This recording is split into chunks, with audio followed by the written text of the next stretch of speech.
who back with the gutter rap. Flap your gum, I come find you anywhere I'm at. Point them out, there's some hoes in this house. You got flows, you got cloud. If you pose, you get knocked out.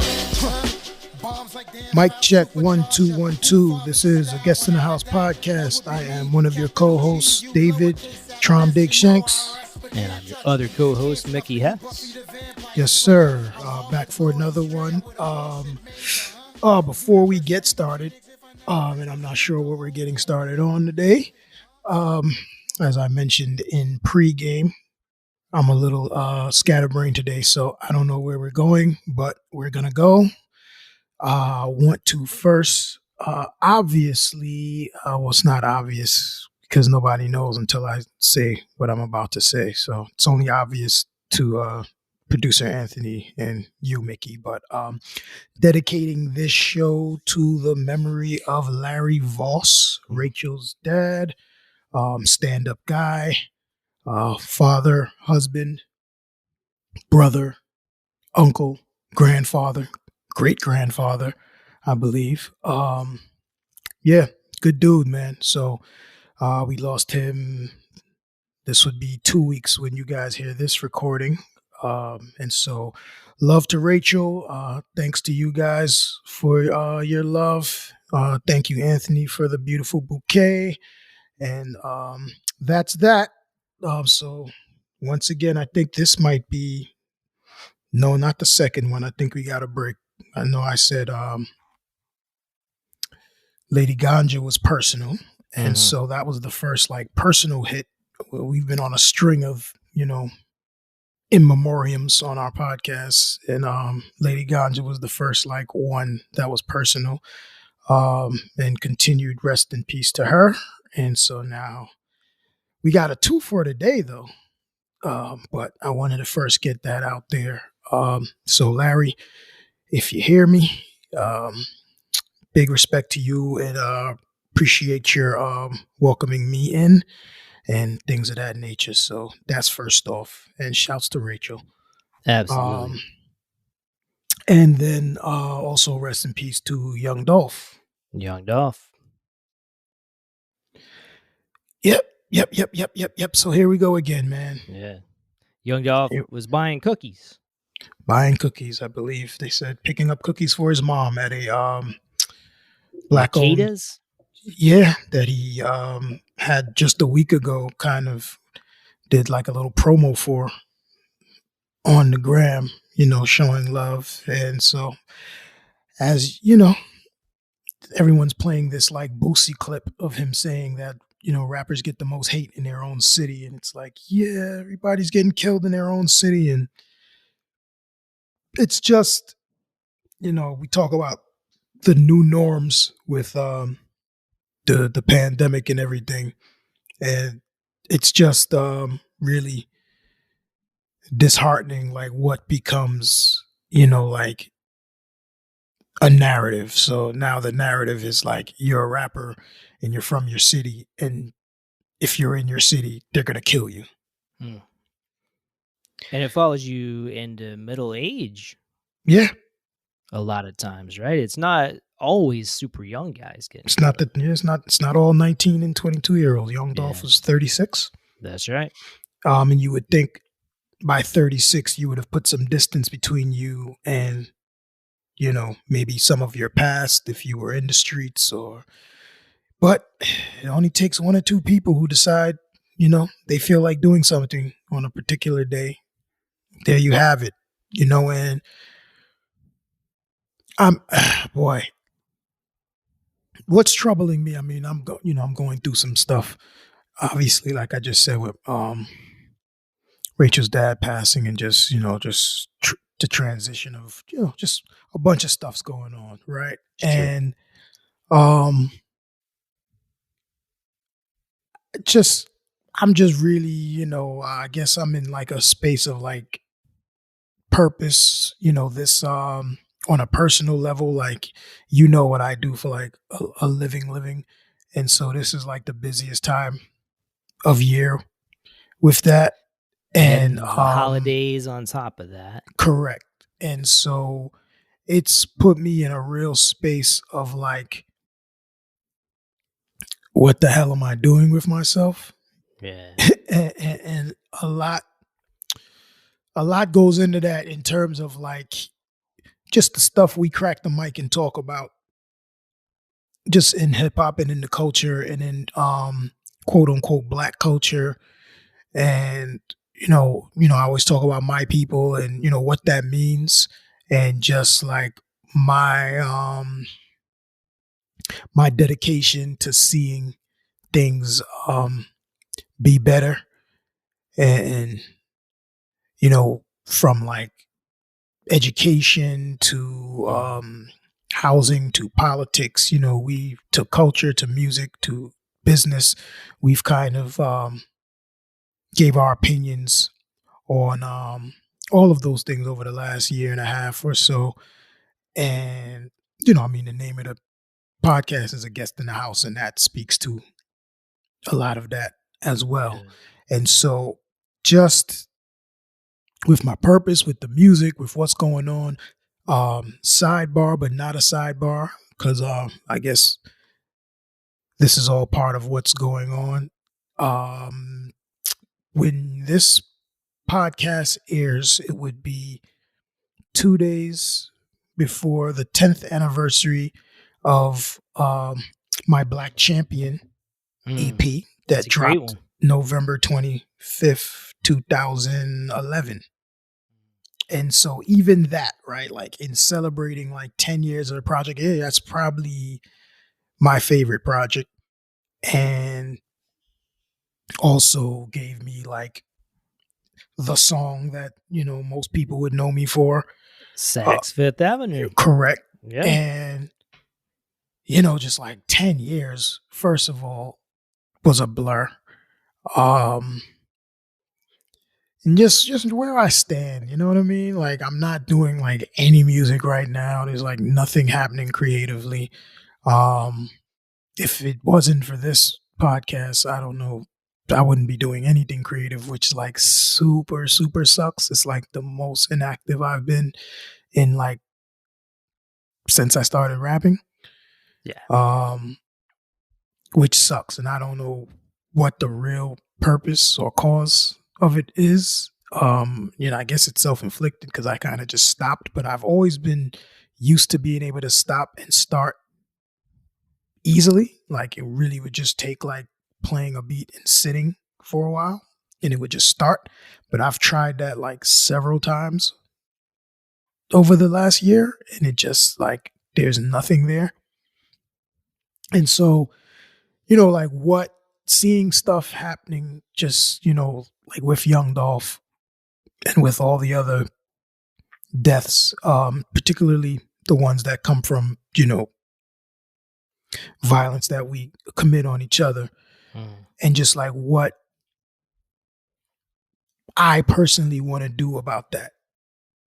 And it was always easy to say, well, I just express it in music.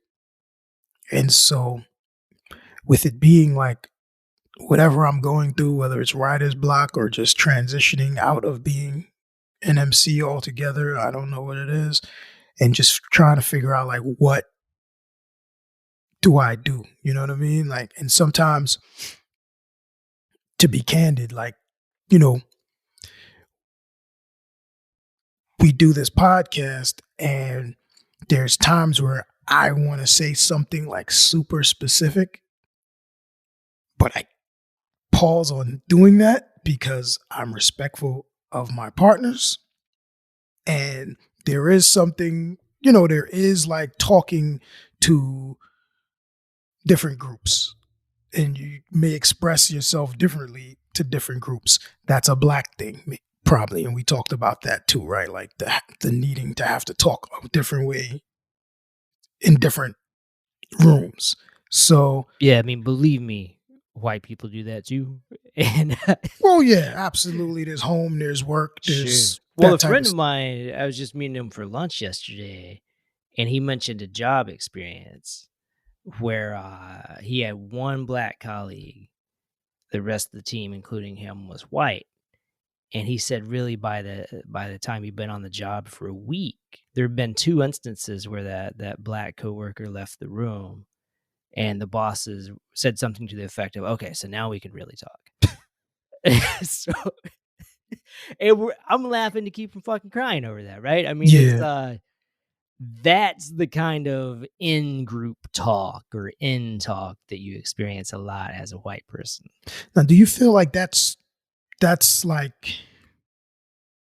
is that a fairly new phenomenon with all the PC culture where Oh no. that's No. like it's just a matter of like No. how far we're gonna go with the black guy around here? Yeah, I mean, there's always been like, it's not necessarily that there was a shift. Like racism used to be super overt and in your face, and then with the PC shift in the '90s, it's a story you hear a lot of times. Everything went more underground, and it came to be more coded racism or soft racism instead of somebody just getting in your face and saying, "I don't like you because of the color of your skin." But really, I mean, the two have always been there. It's just that one rises to the surface and one kind of recedes. Hmm. And of course, I mean, you look at right now, people talk about how fragile people are and how everything is driven by snowflakes. But I mean, look at all the fucking hate crimes and race-based violence against people. I mean, we haven't, as a culture, gone all soft-hearted and welcoming of everybody. That's just not the reality. There's still violence committed against people all day. So I don't think it's a recent development. Maybe in the corporate world, there's been more emphasis on the covert actions as opposed to the overt actions, but I don't even know if that holds true across the board because, I mean, people see they get away with shit all the time as far Okay. as like not hiring a candidate because they're black or because No, they're from that's very Mexico. true. I mean, I've had instances, especially like in the corporate world, like interviewing on jobs and things of that nature, where I did not get the job, and the feedback may have been like, hey, he seems like a great guy, you know what I mean, and his resume and everything was up to par, but it just didn't seem like a fit, and I Yeah, always the old question of fit, and I right? always wondered if I was just allowed to be myself, Mhm. would it have been a fit? But is it like the facade that I put on to go into the place to try and get the job? Like that takes away a bit from like who I really am. Yeah. And maybe like I don't do a great enough job, or I know that I don't really do a good enough job at the code switch to be like exactly who I am and be palatable Mhm. sometimes. Yeah, and And then there's like so, the code switch itself, which is just, changing your word choice, your diction, the way you speak. And then there's like the outright, I'm going to pretend to be a different person in this situation than I really am. correct.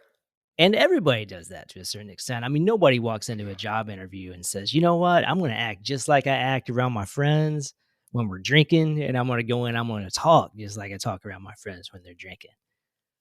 Yes, but from my observation, because I've never been white, it's different. Like Oh, it when I'm is around very my different. coworkers, because I have a situation similar to Mhm. what your friend described, right? Yeah. And mine is twofold, because mine is like man and black guy. So it's like I'm like the only guy and I'm the only black person. Oh, yeah. so That's vastly different so and than what it I was describing. right. And so I'm certain that there's conversations, topics, way of expressing things that we all adjust just because we're in a work setting. And who knows what happens when I leave the room? I would hope not, but who knows, right? But there's another thing with me where it's like, and I've gotten a lot better with this over the last 2 years. The pandemic has helped. Being in the Mhm. house has helped in just like, hey, look, I'm me. Like, you know what I mean? I'm not doing all of that. But when I was going into the office, I was like work David. And we talked about work David on this podcast before. You know what I mean? And like work David is not it's more than just like, hey, look, talk different. It's like I have to hide shit about, it's like I'm not me, and everybody else is like, oh, I did here, I went there, I did this, I did that, and it just completely just them on that in certain app. It's hard to describe. Yeah. But I think I'm not alone. No, I don't think you are at all. And I mean, in a lot of ways, I don't think we're going to solve this anytime soon. I mean, like just working in universities, I see that the past 2 or 3 years, universities have been pushed by students to become more dedicated about hiring Black faculty members in particular and Latinx faculty members. And already, like 2-3 years into it, it's kind of winding down. There are already administrators at universities who are kind of shrugging it off and saying, we hired a couple people. What do you want? It's not it's not sustainable to force anyone to do anything. Whether you look at it from like the NFL with the Rooney rule, and it's just like, I'm going to hire my boy. Yeah. Oh, back to good old nepotism. I'm gonna hire my boy. I'm not nobody, or my boy's nephew, or like nobody's got time. No one's or somebody no one wants to be me of forced me. to anything. I don't want to be forced to do anything. Sure. Like, you know what I mean? And so that's where we get back to the conversation about the house and, you know what I mean, the ownership and, being able to make those calls yourself and not having to like force through government action or whatever people to include you in something, and that's where we get right back to a perfect example, like, the Bill Cosbys of the world prior to, getting caught with the pill stuff. But, he would, he's had these moments where he'll go on, he'd be in a press conference. Obama had like a similar moment with the pants sagging, like, the chastising young Black men type of deal. Sure. In public, and, often it's like, yo, man, like, that's not for everybody. Yeah, that's been referred to as airing dirty laundry. Correct. And so in that same frame, it's like when things like this happen and there's like a specific message you want to get across for me. And it's like, if I crack this mic and I don't want to say, you know what I mean? Like, I've had the moment where it's like, I don't want to say something, and shoot, we know I've said one or two things that are like, hey, guys, do we want to, you know what I mean? And that wasn't even me trying. Like, make sure everybody knows that was Dave that said that. Right. Right. And so, like, I just been thinking about all of that. Like, if I crack this mic and really go crazy, I'm compromising Mickey. Like, you know what I mean? Like, Mickey's I need like a spinoff show in order to do that. And so it's like, what do I do with this? Whatever it is, gift, talent, obligation, whatever it is I'm doing here. You know what I mean?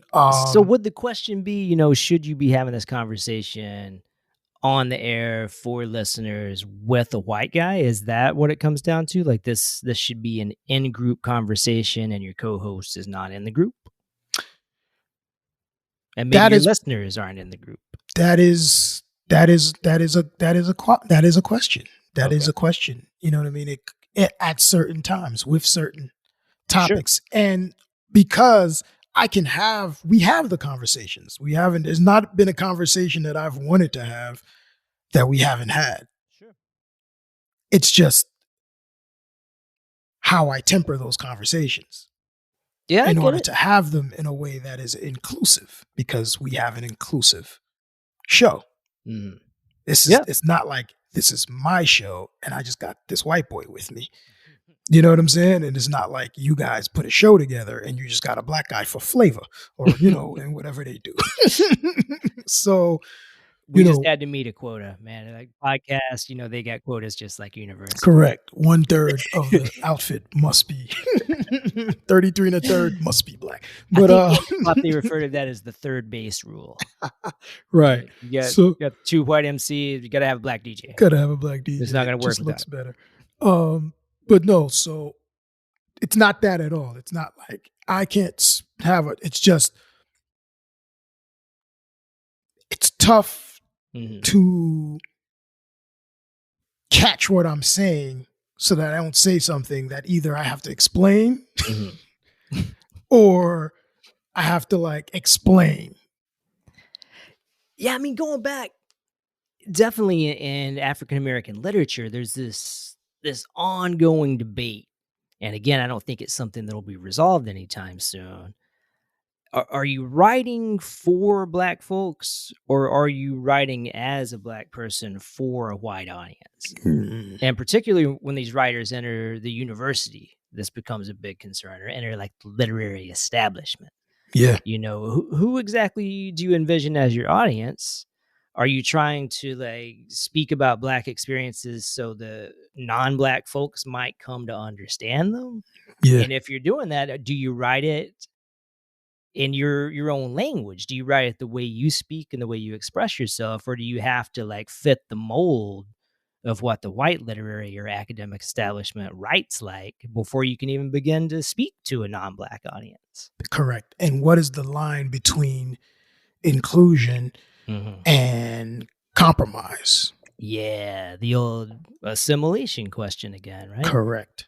Correct. And that's kind of the roundabout thing that I was getting Yeah. to in terms Yeah. of like, it's a different experience. We Mhm. all have code changes in some way, shape, or form. You know what I mean? Like we all were in the house one way and then went outside and talked to our friends a completely different way than maybe we talked in the house. Most of Sure. us, some of us Sure. just speak exactly the way we speak outside to our parents. That's a different phenomenon that I'm not familiar with. But most of us, we experience code switching. But Sure.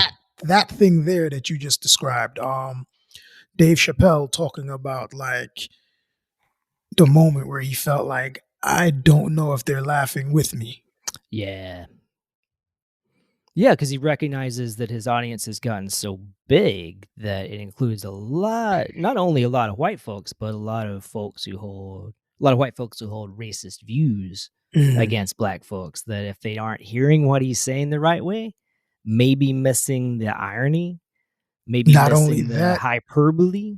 but It he's just also potentially reinforcing some of the exactly. things that they already believe. Because if you miss the joke, you almost you don't give Chappelle credit for crafting that joke, right? You're just like, man, look at this guy. He's saying the same kind of jokes my uncle tells at the family barbecues. Yeah. My white uncle tells at the family barbecues, right? Yeah. You see? Look, Yeah. E- Dave Chappelle even said it. Yeah. And then now I have license to say it, or I have Yep. license to laugh at it if a white person makes the same kind of joke. Yeah. Yeah. Yeah. And that gets into dangerous territory real quickly, right? It does.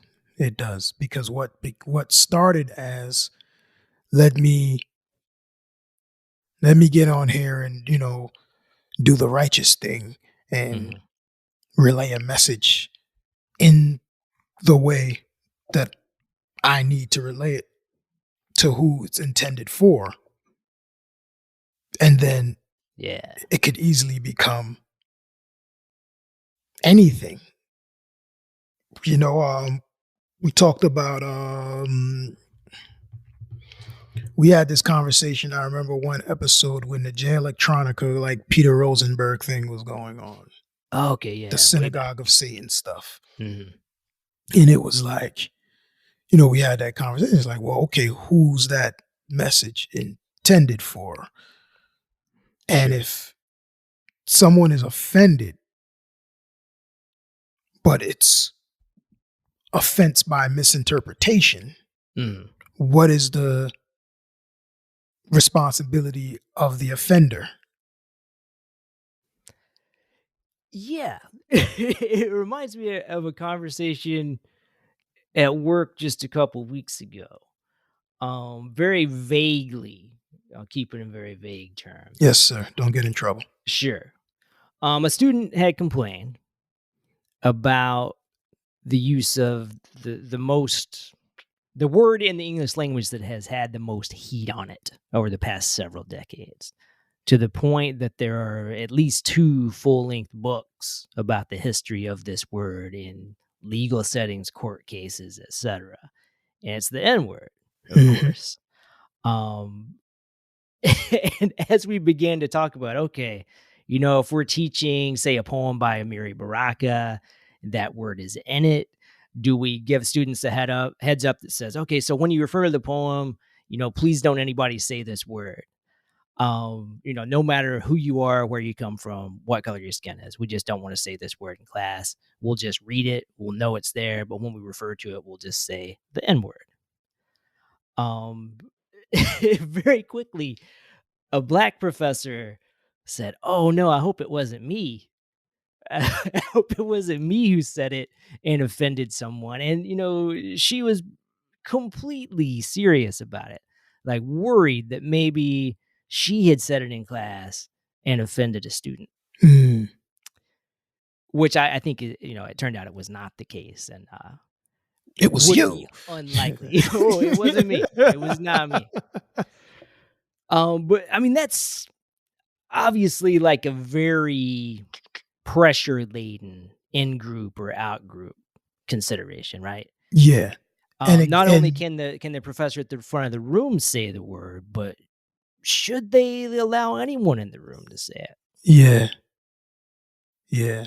That is a great microcosm for the dilemma, not only of that word, but of our experience in this country and in this society, because there's no hesitation really, right? And even that, because guess what? Black people are triggered by the word as well, even when black people are saying it. Exactly. But the assumption would be, if I was the professor of an all black class, I would just read it. I wouldn't even think twice, probably. Yeah. Because it would be like, hey, look, the context, boom, boom, boom. You know what I mean? Sure. I may think twice if I was in a diverse class, and I would probably give a disclaimer, or I wouldn't say it at all. Or let's say we were taking turns reading, and it was like, hey, you can't say the word though when we get to that part. Like, and then when does it become like, well, if it's literature, right? Like if it's Huckleberry Finn, and like, there's an edition I think I've mentioned on the pod before. Somebody went through and changed every instant of that word to the word slave. Correct. And that, like we talked about at that time, that comes with its own sidebar. Absolutely. I don't know if you saw the Drink Champs interview with Kanye. No. And he talked about the word rapper. Really? Meaning nigger to him at this point in time. And so when you said it was changed to slave, because those two are hand in hand. And now I think of Kanye saying rapper. So it's like rapper, slave, nigga, like. And that's kind of the history of words, right? You outlaw one, it gets replaced. And that's kind of where I stand on stuff. And maybe that has something to do with like me being someone who's used words. Yeah. It's like, listen, you know what I mean? Like, it don't matter what word you use. Like, you are who you are. Like, you saying rapper to me, or hip hop artist to me, or urban to me, or slave, or any, like, I know what you're getting at, and I know what's behind the word. So I don't care what word you use. You know what I mean? Like, you could call me a rapper and I get just as offended. Sure. If it's the right person saying it with the right connotation. Like, it, or the wrong person with the wrong connotation. Exactly. Case, right? I meant right to get slapped. But you know what I mean? Like, it. So it's a name you can call somebody without using the word, right? You can you can put it right on them. It stings just as bad. Correct. And we play these games, and it's funny. I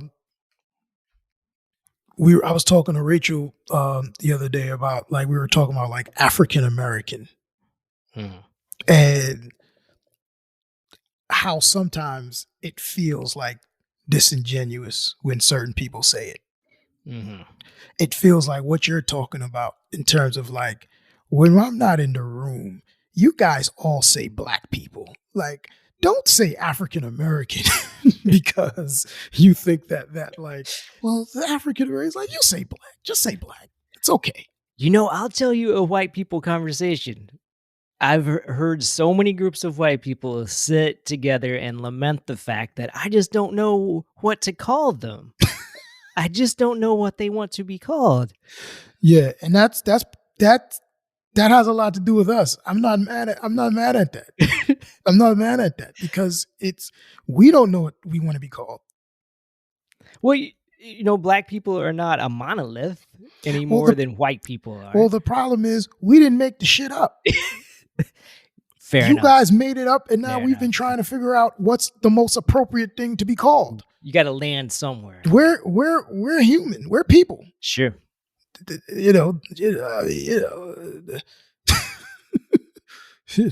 Evidence shows we're the first of those of such. Is that right? So we and all the way up to a certain part in time, everyone was just who they were. Exactly. The labels hadn't been invented yet. They weren't invented yet. And so now it's like, well, I don't know what we want to be called. You're the ones who said we were black or that y'all were white. I don't know which one came first. I'm thinking you guys said, well, we're white. And they're not. I don't know. I even heard somebody complain recently, another writer, about the fact that New York Times now capitalizes the word black when referring to race, but they don't capitalize the word white. Wow. And I was thinking, like, come on, man. Who makes that decision, though? Oh, well, I mean, I've certainly heard calls from black scholars and black writers to capitalize black. But you see, that's the thing, bro. That's the thing that we talk about all the time when we talk about white as default. So now we have to categorize black and capitalize it like it's north, south, east, and west, right? Or some shit. Like it's like the black people. You know what I mean? But white just, hey, that just is.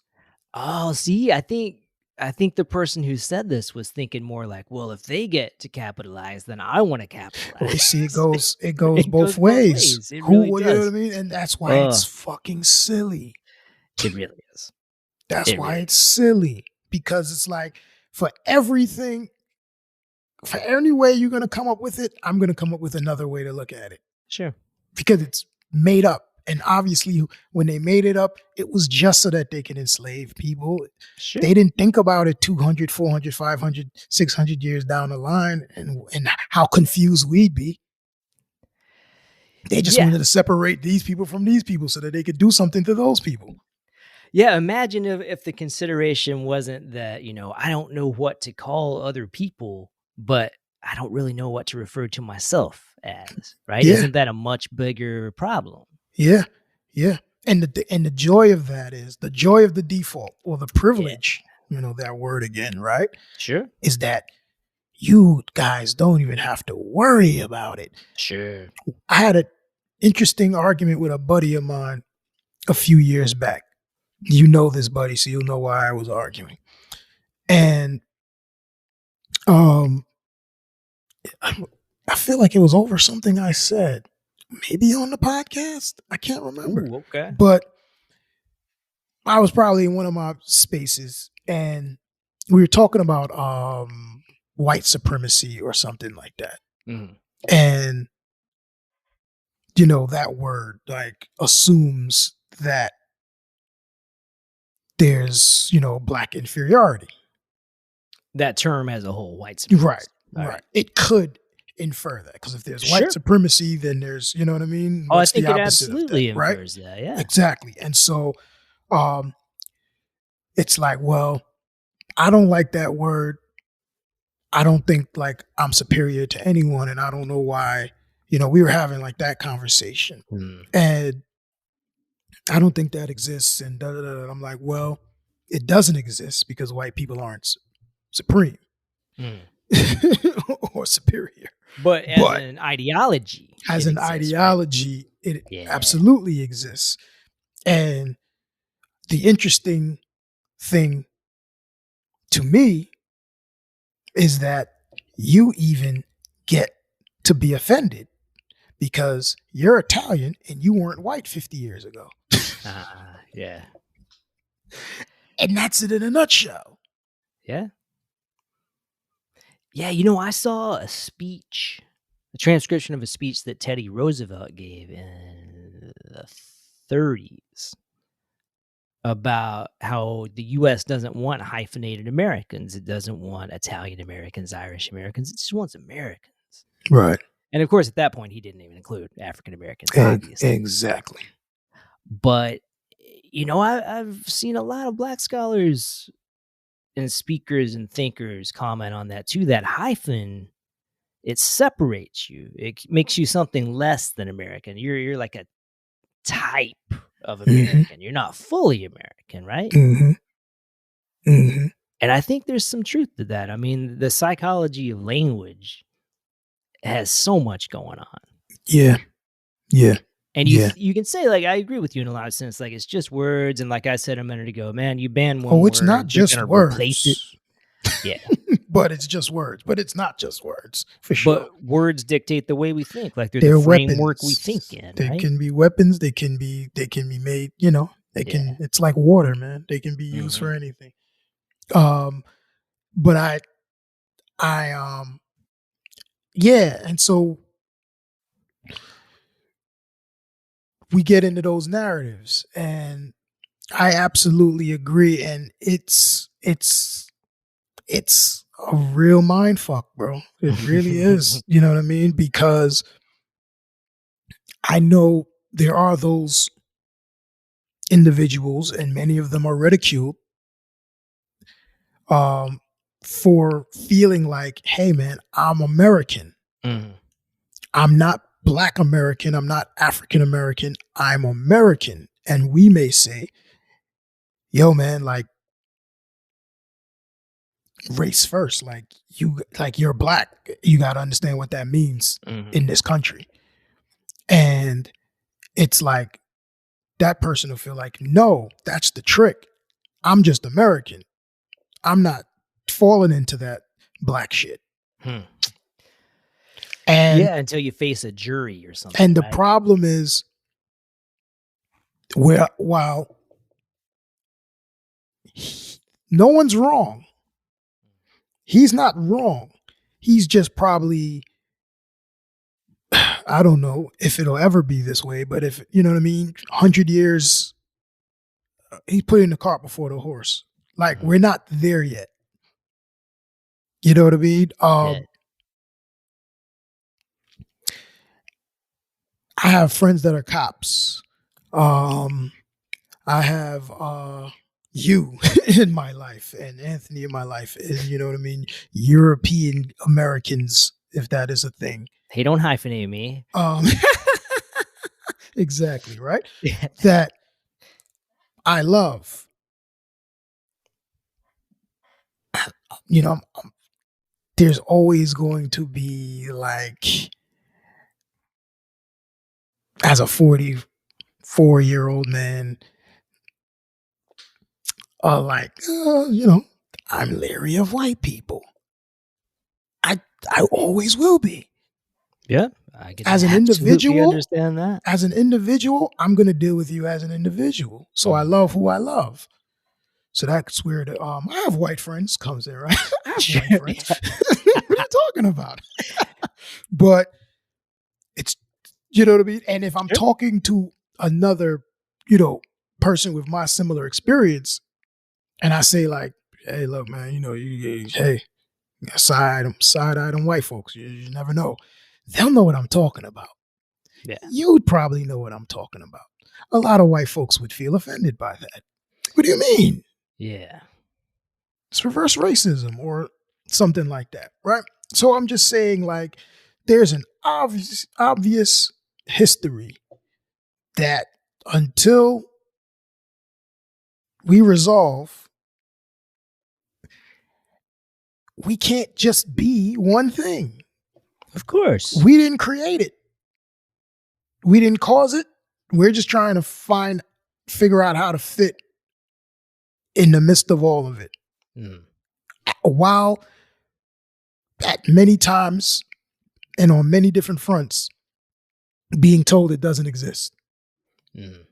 What are you talking about? There's only one America. That's what there's only one America. What are you talking about? Sure. Yeah, that's back to colorblind thinking, right? Yep.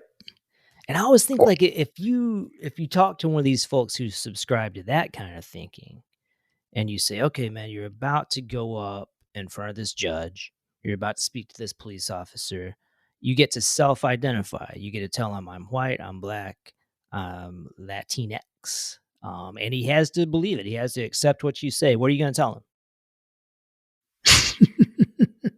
You I get to don't see choose. color.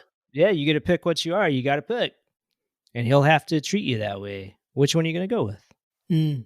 Mm. Mm.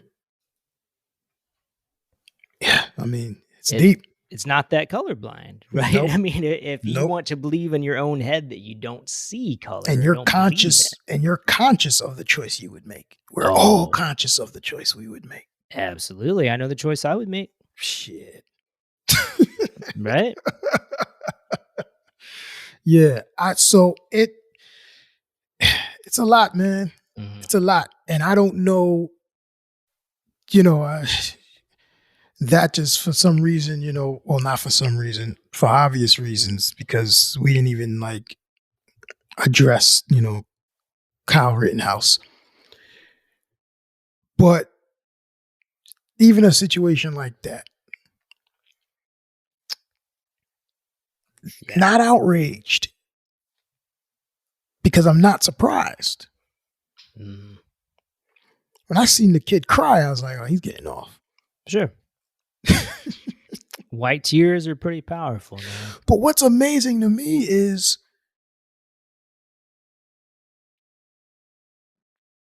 Lil Wayne, and I understand New York is a whole different animal, so there's no comparison there. But man, I've never been in trouble a day in my life, or at least have never been caught for being in trouble a day in my life. I've spent a few hours handcuffed to a bench in your part of town. I remember that, yeah. For a warrant. Mhm. If I go home and get caught with a gun, they might let me live now because it's COVID, but mandatory. Doing at least 2 years, mandatory. Oh, yeah. Just possession. Just having it. Mhm. This kid, he gets to carry an assault rifle? Yep. And that got thrown out even before they found him not guilty. They just threw out. Oh, yeah, they couldn't even gun? consider the possession. Yeah. Where do we live, man? I mean, the worst answer and the best answer is the same place we've always lived. Yeah. And so, I don't, you know what I mean? I know that people don't understand. They may be listening to us right now and they may be thinking, what the hell does young Dolph, Kyle Rittenhouse, labels for ethnic and racial groups, the N-word, like what do all of these things have to do with each other, and why are they going around in circles talking about all of this? But trust and believe that if you take some time and just weave through all of it, it is all a part of what you just said, what we are as a country and what we've always Sure. been as a country. And if we're not, there's no sincere effort to deal with that. whatever they're talking about, whatever they're trying to implement in the school, whatever they're trying to, it's all bullshit. No one's really trying to deal. The people who are trying to deal are dismissed, ignored, whatever, called crazy. And the stuff that's being banned from schools is so minimal. You know, like they're banning a children's book by Ruby Bridges as if it's that inflammatory. This stuff is not so much, and you know we've been on top of this before it really got crazy. They're really going to use this to flip the Senate. Like they're really going. Oh, absolutely. They're really going to win. That's the goal, yeah. And it's not. It's, I don't know, and I'll ask you this. Do you think it says more about the people and their I don't know, penchants for hate, like how easily they can be galvanized on something like this? Do you think it says more about how clever the Republicans are that they can continuously find these trigger things to galvanize their base? Do you think it says more about how unprepared the Democrats are for what seems to be everything? So one version of the story is that people get indoctrinated when they go to college. Yeah. I think the more realistic version of the story is people actually get some freedom to read actual history. You know, even without a spin on it, you know, just say this happened. Did you know this happened? Did you know about the Fugitive Slave Act? Did you know about the 3/5 Compromise? Did you know about Ruby Bridges? Right? It's not necessarily indoctrination to just Right. find out historical events and people who are on the books. Right. A broad swath of that voting base remains pretty uneducated. Yeah, it would and appear so. dedicated to making sure their kids don't get educated. Well, yeah. Educated in what? Anything. You know, Here's, and correct me if I'm wrong. I don't know if you follow the governor race in Virginia at all. A little bit, yeah. I know the critical race theory stuff's around it. That became a thing. Sure. The guy says he won based on that. Yeah. Youngkin, yeah. And it appears so. Oh yeah. But in that was I don't know if it was a debate or somehow I can't remember the guy's name. He was the former governor. He was running again, right? Yeah. The Democrat. In the midst of this debate over schools and critical race theory, and he made the error of saying something to the effect, I'm totally paraphrasing, let the school experts decide what should be taught in schools. Yeah. Which then was able to be manipulated into they don't want the parents involved in the education of their children. Sure. And that's the type of like dumb shit that Democrats keep doing, because there is truth to the elitist, we know what's best for you, just put us in office and we'll make it work. Shut up and don't ask any questions kind of mentality that some of your mainstream Democrats have. The Republicans, if you say they're manipulating an uneducated and poor based on racial pride, certainly. Who are the Democrats galvanizing? No one. Yeah, not enough No at one. least, right? And it's becoming that. They're using this like you're these educated, well-to-do liberal people Yeah. who want to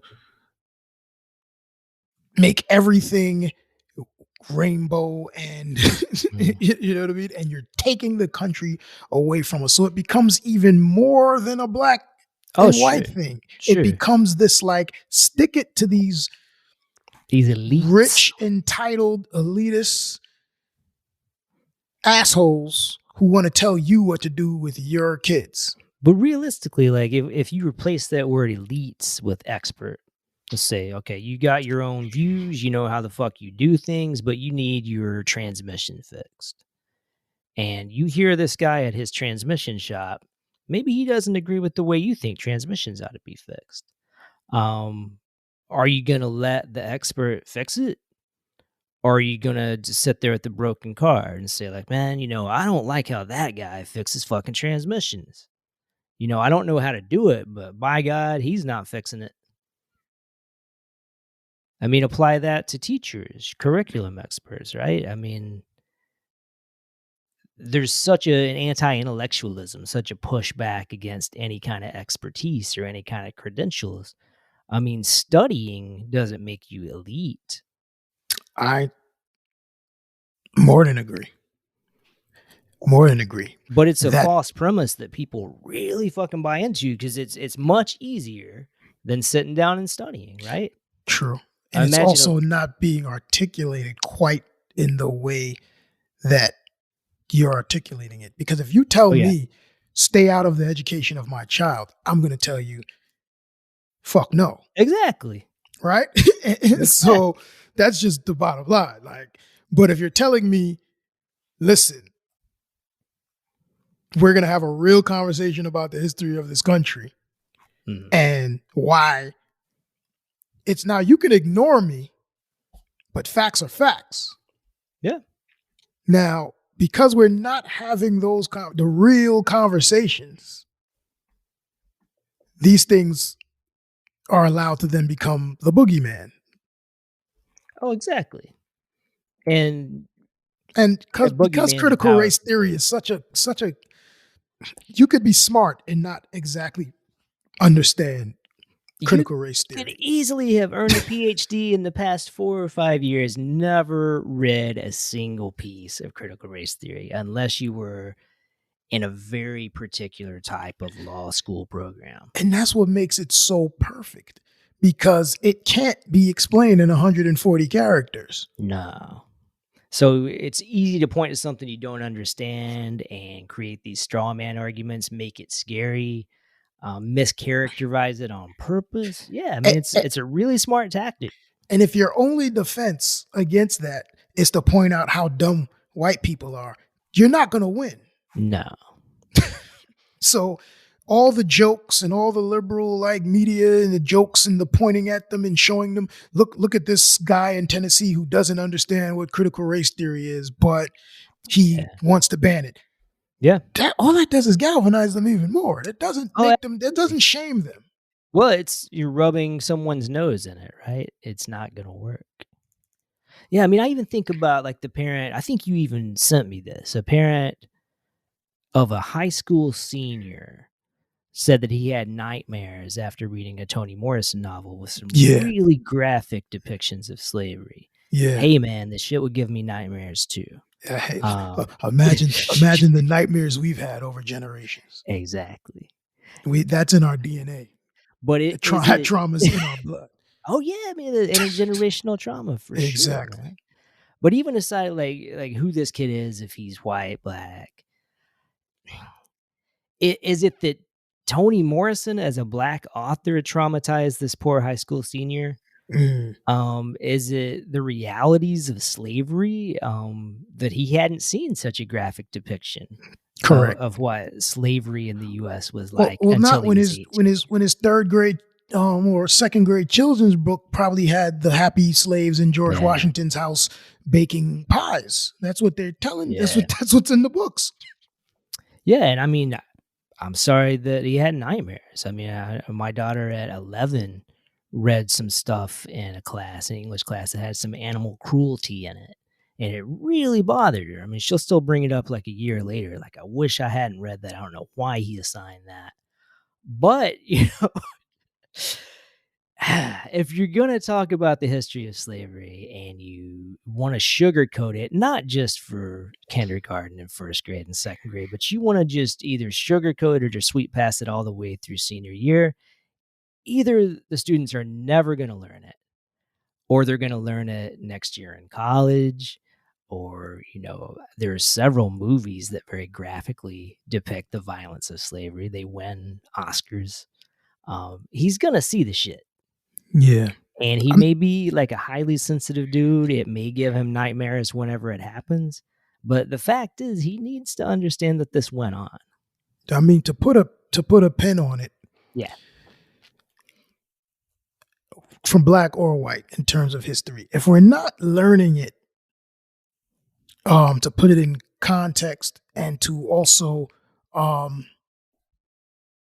do a deep dive on how it manifests today, Sure. it's useless anyway. So I don't really need white people to read a bunch of slave narratives and how terrible it was, because the question always becomes then, well, the easy get out is like, well, I didn't do that.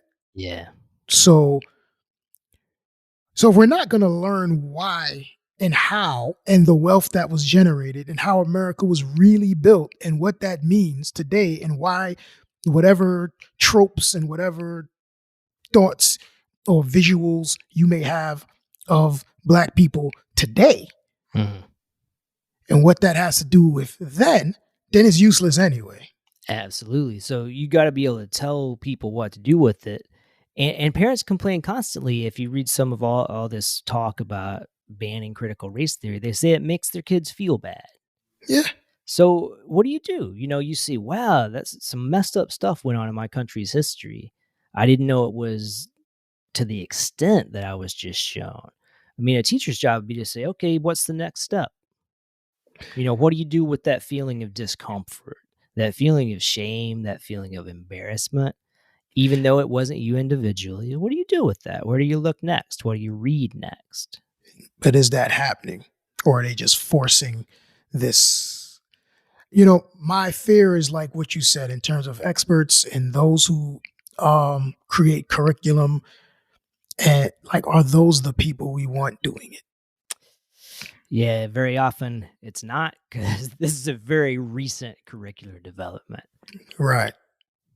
Man, well, maybe we will leave it at that for this episode. Sure thing. But I think we'll pick up on these topics again and again, because they're certainly not going away out there in the world. Clearly not.